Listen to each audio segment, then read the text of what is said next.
Hello বন্ধুরা, তোমরা সবাই কেমন আছো? আশা করি খুব ভালো আছো। তো আজকের আমরা চলেছি মায়াপুর। অবশ্যই তোমরা আগে থাম্বনেল দেখে বুঝতে পেরে গেছো। তো চলো দেখতে থাকো, আমরা চলেছি আজকের মায়াপুর। তো আমরা প্রথমে পায়রাঙ্গা স্টেশন থেকে ট্রেন ধরছি। আমার শ্বশুরবাড়ি এখানে, তো আমরা পায়রাঙ্গা স্টেশন থেকে ট্রেন ধরে চলে গেছি কৃষ্ণনগর সিটি জংশন। তার আগে অবশ্যই চ্যানেলটি লাইক, সাবস্ক্রাইব আর বেল আইকনটা ক্লিক করতে যেন না ভুলো। স্টেশনের বাইরে থেকে আমরা ধরে নিলাম অটো। তো এখান থেকে যেতে হবে আমাদের স্বরূপগঞ্জ ঘাট। স্বরূপগঞ্জ ঘাট যেতে আমাদের মোটামুটি টাইম লেগে গেল ৪৫ মিনিট, আর ভাড়া পড়লো ৩০ টাকা করে। তো আমরা এই মুহূর্তে এসে পৌঁছেছি স্বরূপগঞ্জ হুলোর ঘাটে। এখান থেকে আমাদের নৌকা পার হতে হবে, আর নৌকা পার হওয়ার জন্য আমাদের খরচ পড়লো জনপ্রতি ৩ টাকা করে। দেখতেই পাচ্ছ, এরমভাবে আমরা চলে গেলাম ঠিক ওই পারে।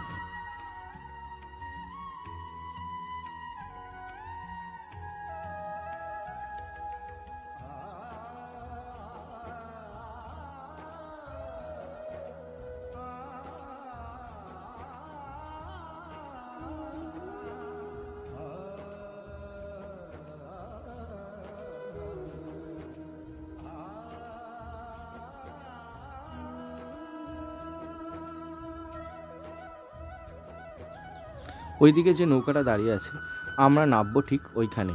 আর দূরের যে জেটিটা দেখতে পাচ্ছ, ওখান থেকে যাওয়া যায় হচ্ছে নবদ্বীপ। তো আমরা নবদ্বীপ যাচ্ছি না, যেহেতু আমরা মায়াপুর যাচ্ছি। তো আমরা নামবো গিয়ে ঠিক ওই পারটা।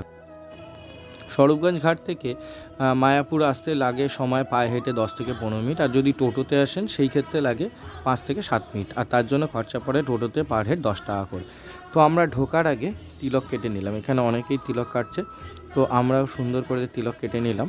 এখানে অনেকেই দেখছেন তিলক কেটে নিচ্ছে, তো আমরাও তিলক কেটে নিলাম। আমি আর আমার ওয়াইফই গিয়েছিলাম, তো দুজন মিলে সুন্দর করে তিলক পরে নিলাম।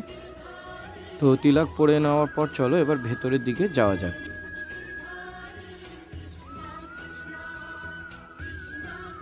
তো আমরা এবার তিলক কেটে ভেতরে প্রবেশ করলাম। ভেতরে প্রবেশ করার পর বাঁদিকেই আপনারা দেখতে পাবেন অখণ্ড হরিনাম সংকীর্তন হচ্ছে। এখানে সব সময়, দিন রাত্রি সব সময় হরিনাম সংকীর্তন হয়। আপনারা চাইলে বসে এখানে হরিনাম সংকীর্তন শুনতেও পারবেন।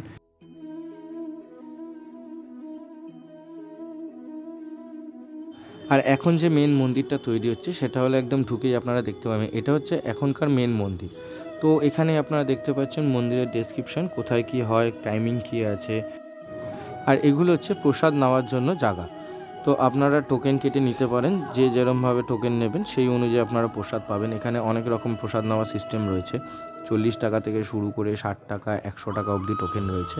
আর সেখানে দেওয়া আছে কি কি আইটেম আপনারা পেয়ে যাচ্ছেন। তো আমরা টোকেন ফোকেন কেটে ভেতর দিকে ঢুকলাম। এটাই হচ্ছে এখনকার মেন মন্দির। এটা এখনও তৈরি হতে অনেকটাই সময় বাকি আছে। ভেতর দিকে ঘুরে ঘুরে দেখতে দেখতে দেখলাম সুন্দর একটা ফুলের বাগান, সাইড দিয়ে সাজানো রয়েছে, আর সুন্দর একটা মাঠ। উল্টো দিকে রয়েছে ভবন, যেখানে আপনারা রাত্রিবেলা থাকতেও পারেন। তো আমরা দেখতে দেখতে চলে গেলাম গোশালার দিকে। গোশালার দিকে যাওয়ার জন্য আপনি গরুর গাড়িও পেয়ে যাবেন। এই যে গরুর গাড়িটা আপনি দেখতে পাচ্ছেন, এই গরুর গাড়িটা আপনি পেয়ে যাবেন, ভাড়া মাত্র 10 টাকা করে। আপনারা 10 টাকা দিয়ে চড়ে দেখতেই পারেন গরুর গাড়ি, যারা যারা এখনও চড়েননি। এখানে গরুর গাড়ি আপনারা চড়ে দেখতে পারেন।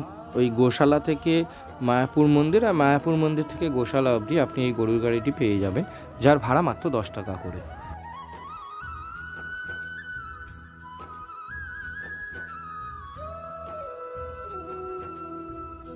তো আমরা এখন গোশালার সামনে চলে এসেছি। এখানে ঢুকতে কোনো পয়সা করি কিছুই লাগে না, আর শুধুমাত্র পয়সা লাগে হচ্ছে আপনার মায়াপুর মন্দিরে ভোগ খেতে। তো আমরা ভেতর দিকে আবার আস্তে আস্তে ঢুকবো। এখানে ঢুকেই প্রচুর গরু আমরা দেখতে পেলাম। তখন তাদের খাওয়ার সময় ছিল, হয়তো তারা খাবার খাচ্ছিল তাদের। তো ঢুকেই প্রচুর গরু এখানে, মোটামুটি যা দেখলাম অনেক গরু আছে, যেগুলো হয়তো আমি গুনিও নি বা গোনা সম্ভবও না। আর এখানে প্রত্যেকটা গরুর দেখলাম নাম দেওয়া আছে, সুন্দর সুন্দর তাদের নাম রয়েছে। আর এই গরুটা দেখে খুব শান্ত মনে হচ্ছিল, সে একার মতন ছিল, কোনো ডিস্টার্ব বা কিছু নেই এদের। আর আমরা ঢুকে দেখলাম অনেকগুলো গরু তারা সারি দিয়ে সুন্দর একবদ্ধভাবে তাদের বাসস্থানের দিকে ফেরত আসছিল, কাউকে ডিস্টার্ব করেনি বা কিছুই।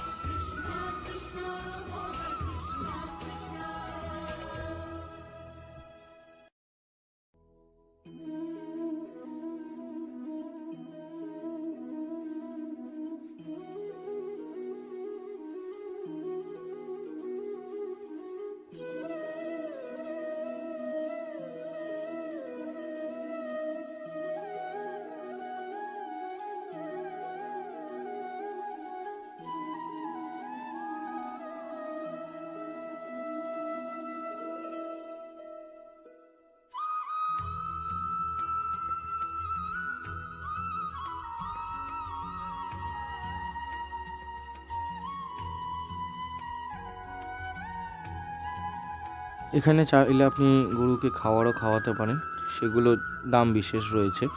আর সবচেয়ে ভালো লেগেছিল আমার এই গরুটা, খুবই শান্ত, আদর খাচ্ছিল, অনেকেই খাওয়াচ্ছিলেন। আর তারপরে এই গরুটাকে আমি একটু আদর করলাম, ও খুব বেশ ভালো লাগছিল। আমার ওয়াইফ তো খুব ভয় পাচ্ছিল, তারপরে ও সাহস করে একটু আদর করলো।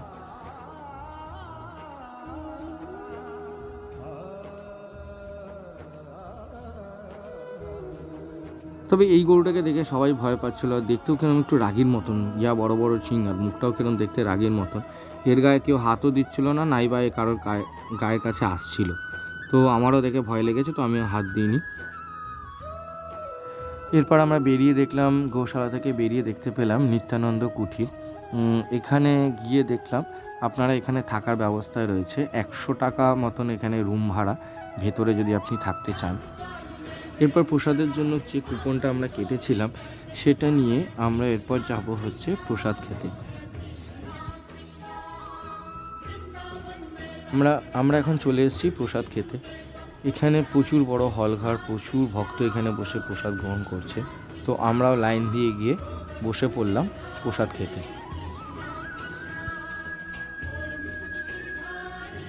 প্রথমে দিয়ে গেল থালা গ্লাস, দেখতেই পাচ্ছেন প্রচুর ভক্তরা এখানে বসে আছেন প্রসাদ খাওয়ার জন্য, আমরাও বসে আছি।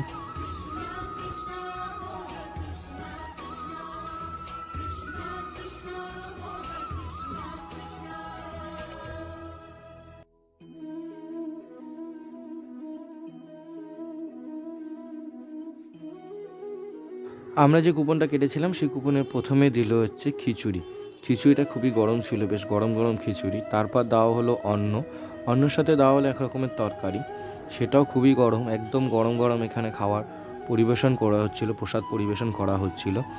তো এটা দেওয়ার পর দিয়ে দেওয়া হলো হচ্ছে ডাল, তার সাথে যাওয়া হলো আরেকটা রকমের তরকারি।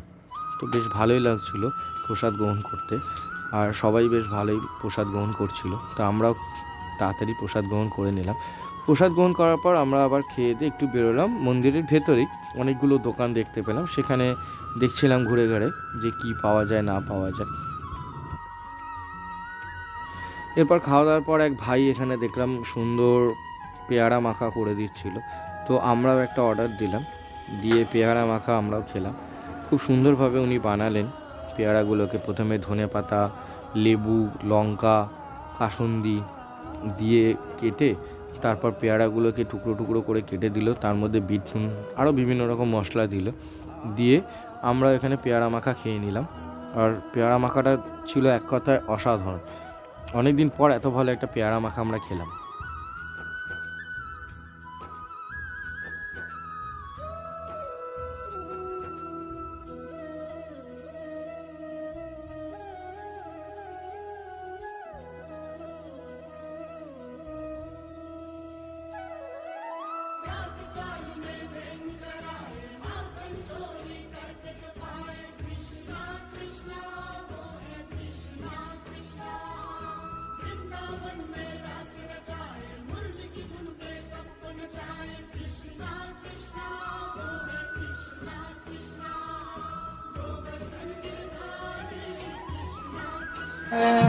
এখানে দেখছিলাম সব ফরেনাররা কীর্তন করছিল, আর কীর্তন করতে করতে তারা খুব আনন্দ করছিল, পুরো জায়গাটা এরা পরিক্রমা করছিল। বেশিরভাগই এখানে সব বিদেশ থেকে এসছে, তার মধ্যে আমাদের ইন্ডিয়ানের কিছু লোক ছিল। আর আপনারা দেখতেই পাচ্ছেন বাচ্চারা কি সুন্দর বেশ ধারণ করেছে, তিলক কেটেছে, তারাও হরিনাম সংকীর্তন করছিল।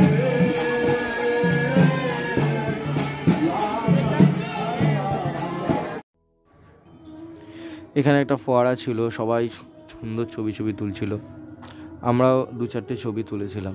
আর ফোয়ারাটার এখানটা খুব সুন্দরভাবে সাজানো ছিল, আর এর মধ্যে মাছও ছিল।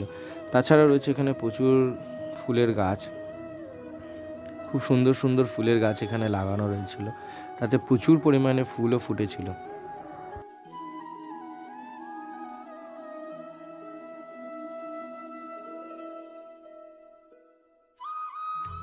এখন অলরেডি রাত হয়ে গেছে, আমরা একবারে সন্ধ্যা আরতি দেখে তারপর বেরিয়েছিলাম। আর ভেতরে ক্যামেরা নেই বলে, অ্যালাউ নেই বলে আমরা ভেতরে কিছু ভিডিও আপনাদের দেখাতে পারলাম না।